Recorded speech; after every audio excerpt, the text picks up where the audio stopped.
Faire un miracle. Numéro 1, faites ce que vous pouvez. Ne laissez pas de côté ce que vous pouvez faire pour écrire une lettre à votre mère en Floride. Commencez à mettre de l'ordre pour faire des pompes. Passez de 5 à 50, c'est un miracle. Numéro 1, faites ce que vous pouvez. Numéro 2, faites de votre mieux. Voici le numéro 3, reposez-vous très peu.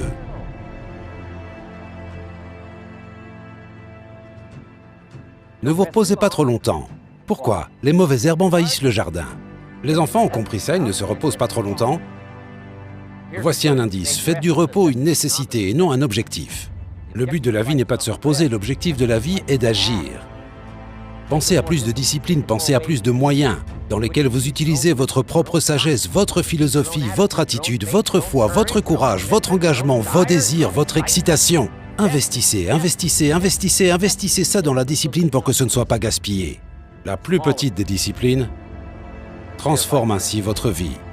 Rejoignez les 5%, rejoignez les 10%, rejoignez les 3%. Nous accepterions les disciplines les plus extraordinaires si nous pouvions voir la promesse d'avenir. C'est ce qu'on appelle fixer des objectifs. Alors je vous demande de prendre en main l'avenir. Je vous demande de ne pas le laisser à quelqu'un d'autre. Non, ne le laissez pas à l'entreprise. Les entreprises ont leurs propres objectifs. Je vous demande de fixer vos propres objectifs. Vos objectifs personnels, objectifs de revenus, financiers, objectifs de santé, objectifs spirituels. Où voulez-vous aller? Que voulez-vous faire? Que voulez-vous voir? Et que voulez-vous être? C'est ça. Concevez votre propre avenir. C'est entre vos mains, votre capacité à le faire. Voilà comme c'est simple l'établissement des objectifs, ce n'est pas mystérieux. Pas besoin de vous ancrer, vous concentrer ou visualiser, rien de tout ça. Voilà comment la simple fixation d'un objectif a changé ma vie. Décidez ce que vous voulez et écrivez-le. Je veux dire à quel point ce truc est profond. Décidez ce que vous voulez et écrivez-le. Faites une liste. Où voulez-vous aller? Qu'est-ce que vous voulez faire? Que voulez-vous voir? Qui voulez-vous être? Que voulez-vous avoir? Que voulez-vous partager? Quel projet voulez-vous soutenir?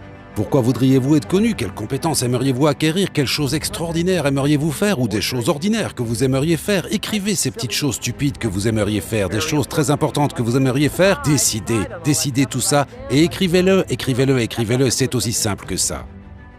Gardez votre liste avec vous, je garde ma liste dans mon journal. Pour que je puisse y retourner, il y a 5 ans, voici ma liste et je suis un peu gêné. Voici ce que je pensais qui était si important. Maintenant, comme ma philosophie a changé.